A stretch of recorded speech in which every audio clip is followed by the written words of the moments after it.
El día 2 de febrero de 2024, el premio Pulitzer, Seymour Hersh, publicó en una columna en la plataforma en línea Substack, citando fuentes ucranianas y norteamericanas, que la decisión fue el resultado de negociaciones secretas entre el comandante militar y Occidente.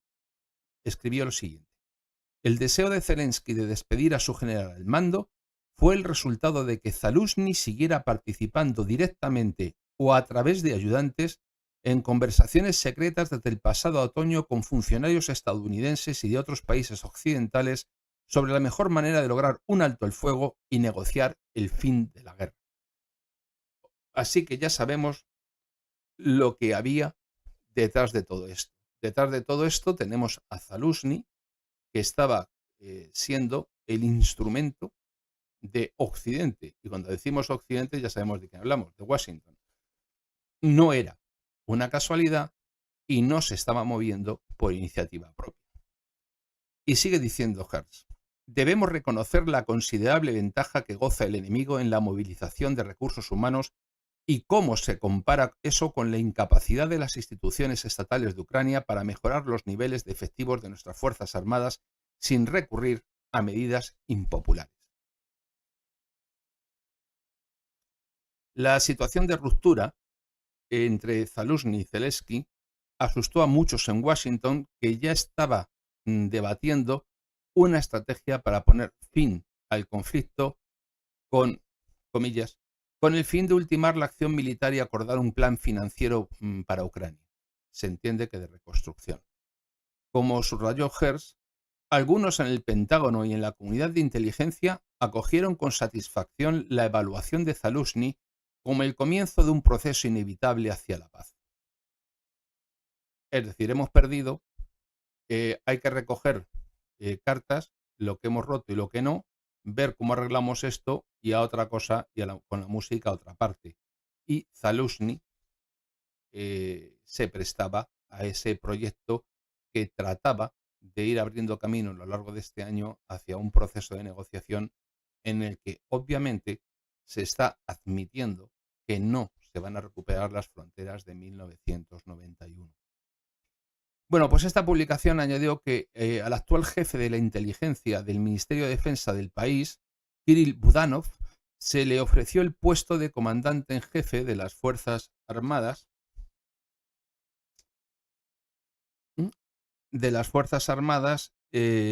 pero lo rechazó en el último momento. Esa foto no es la que yo quería poner, pero sospecho que es la que voy a tener que dejar, porque si me pongo a buscar la otra, no la igual ni la encuentro. Pero bueno, se apañan ustedes con esa. A Budanov, si quieren verle la cara, lo buscan en Google, porque bastante he tenido con terminar esto a tiempo. Bueno, pues lo rechazó en el último momento, y Hersh también escribió que las agencias de inteligencia estadounidenses están al corriente de la corrupción personal de Zelensky. El director de la Agencia Central de Inteligencia, CIA, William Burns, voló personalmente a Kiev para informar de ello, así como del descontento de varios subordinados de Zelensky por su participación excesiva, y señaló: el año pasado, el director de la CIA voló en secreto a Kiev para advertir personalmente que Washington estaba al corriente de su corrupción personal. Es decir, Zelensky, majete, nos estás sobrando. Estás tocándonos las narices y si sigues así vas a tener un problema. Y además nos interesa Zaluzhny, no tú. Bien, pues si los informes son lo que equivale a una negativa a obedecer una orden legítima de su comandante en jefe civil eran ciertos, Zaluzhny había abierto la caja de Pandora, y que si no se resolvía esta situación, pues podía provocar incluso un golpe de Estado, un enfrentamiento civil dentro del mando ucraniano, que llevaría en las actuales circunstancias a una rápida desintegración del gobierno controlado por civiles, y abriría la puerta a la aparición de un gobierno militar o subordinado a los militares ucranianos, o sería el gobierno sustituido por una junta militar. No sé yo por qué, aquí lo de la democracia queda un poquito ya de modé. El 2 de febrero se conoció que Zelensky había notificado extraoficialmente su decisión a la Casa Blanca, y el diario norteamericano The Washington Post citó a dos personas familiarizadas con la conversación, entre comillas, en la que los funcionarios de la Casa Blanca no apoyaron ni se opusieron a la decisión, sino que la reconocieron como una decisión soberana del presidente ucraniano, aunque esta comunicación extraoficial les dio la oportunidad de instar a Zelensky a reconsiderar la decisión, y Zelensky decidió no hacerlo. Con lo cual vemos que Zaluzhny estaba siendo el instrumento de un plan que no era ucraniano, sino norteamericano, que tenemos por el medio a los servicios de información norteamericanos que están buscando alternativas a Zelensky, y que Zelensky se defiende como gato panza arriba para no soltar el sillón.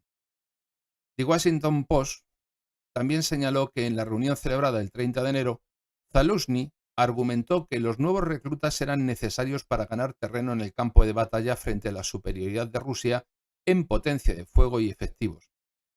También dijo que Ucrania necesitaba prepararse para las pérdidas de personal que se espera que sean comparables a las del año pasado.